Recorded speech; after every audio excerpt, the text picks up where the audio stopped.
Clean করার সাথে সাথে কিন্তু আমার ফেসের ফেশিয়াল হেয়ারগুলো ভালোভাবে ক্লিন হয়ে যাচ্ছে। আর দেখতেই পারছো এখন আমার ফেসটা কত হেলদি লাগছে দেখতে।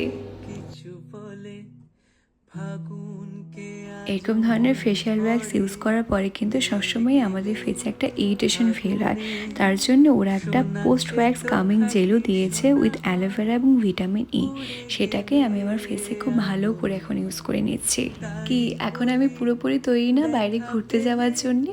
দেখো স্কিনটা কতটা হেলদি এবং গ্লোই লাগছে দেখতে, আর ধরেও এখন আমার স্কিনটা ভীষণ মজা লাগছে আমার। তো আমার তো এই প্রোডাক্টটা ইউজ করে ভীষণ ভালো লেগেছে। তোমরাও যদি এই প্রোডাক্টটা পারচেস করতে চাও, নিচে কমেন্ট বক্সে তোমাদের জন্য লিঙ্ক দেওয়া আছে, সেখান থেকে পারচেস করে নিও। স্কিন কেয়ার করার পরে আর কোনো ভিডিও করার একেবারেই সময় পাইনি। আমি আর মা অল্প অল্প ভাত খেয়েই দুজনে তৈরি হয়ে নিলাম। আমরা প্রথমে আলিপুরদুয়ার থেকে শিয়ালদা ট্রেনে করে যাব, আর আমাদের ট্রেন হচ্ছে 6টার থেকে। এখন বাজে মোটামুটি 4:30টার মতো। আমরা হাতে সময় নিয়ে বাড়ির থেকে বেরোচ্ছি।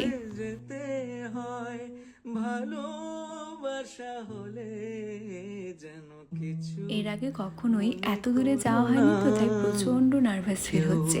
ঠাকুর প্রণাম করে নিলাম। যেমন আমরা সুস্থভাবে বাড়ি থেকে বেরোচ্ছি, তেমনই যেন সুস্থভাবে আবার বাড়ি ফিরতে পারি।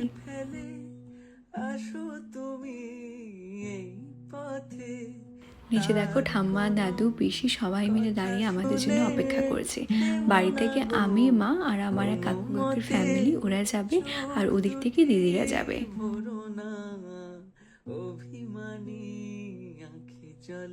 এত দূরে এমন একটা শহরে যাচ্ছি যেটার ব্যাপারে আমার কোনো ধারণাই নেই, তাই প্রচণ্ড নার্ভাস ফিল হচ্ছে এখনও। তবে একটা জিনিস ভালো যে কাকুরা আমাদের সাথে যাচ্ছে, ওরা এর আগে বহুবার গিয়েছে, তো ওদের ভরসাতে আমরা যাচ্ছি। দেখো দুদিন আগে পিসি এসেছে, তো ভাই সাথে করে লিলিকেও নিয়ে এসেছে। ওর কথা কার কার মনে আছে বলো তো? এর আগে যখন তোমরা ওকে দেখেছিলে ও তখন প্রচণ্ড শান্ত ছিল, কারণ তখনও ছোট ছিল। এখন যত বড় হচ্ছে তত পাজি হয়ে যাচ্ছে।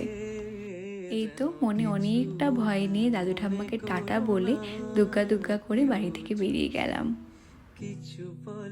আমরা হাতে অনেকটা সময় নিয়ে খুব তাড়াতাড়ি স্টেশনে চলে এসেছি। আজকের আমাদের ট্রেন হচ্ছে নিউ আলিপুরদুয়ার থেকে। পদাতিক করে আমরা শিয়ালদা অবধি যাব। এই দেখো কে এসেছে স্টেশনে দেখা করতে। আমরা রাতের খাওয়াটা বাড়ি থেকে বানাইনি, বেকার ভেজাল হতো, তাই রাতুলকে বলেছি তুমি বাইরে থেকে একটু কিনে আমাদের দিয়ে যেও স্টেশনে। তবে দেখছি হাতে আরও দুটো এক্সট্রা প্যাকেট আছে, মনে হয় শাশুড়ি মা কিছু বানিয়ে পাঠিয়েছে। এই তো দিদিরাও চলে এসেছে। আমার মন খারাপে আরেকটা কারণ হচ্ছে রাতুল আমাদের সাথে যাচ্ছে না। যতই হোক এত দূরে এত সুন্দর একটা শহরে যাব সবাই মিলে মজা করে, বাট ও যেতে পারবে না। ওর কাজের এখন এতটাই প্রেশার, তাই ও যেতে পারলো না।